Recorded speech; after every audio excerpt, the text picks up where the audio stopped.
मटणाच्या भाजीसाठी तेल टाकून घेतलं, एक कांदा कापून घेतलाय मोठा, तोही फोडणीला दिलाय। आता लगेच मीठ हळद टाकून लगेच आलं लसणाची पेस्ट टाकायची, चांगलं परतून घ्यायचं। आपण परतून घेतलं की आपण त्याच्यामध्ये आता पाणी टाकून घेणार आहे गरम करून।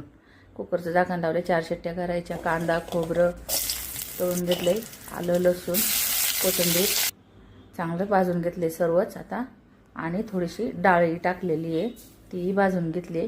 सगळं वाटण भाजून घेतले, वाटून घेतले। लगेच आता तेल टाकून वाटण परतायला टाकायचे। वाटण चांगलं परतून घ्यायचे आपल्याला, आणि लाल मसाला काळा मसाला घ्यायचा, त्याच्यामध्ये थोडासा मटण मसालाही टाकलाय।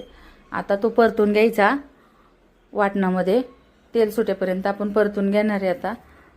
आणि आता मटण शिजलेलं ते बी आपण त्याच्यामध्येच टाकणार आहे आता, मटण शिजलेलं, आणि उकळून द्यायचं चांगली भाजी एकजीव करून।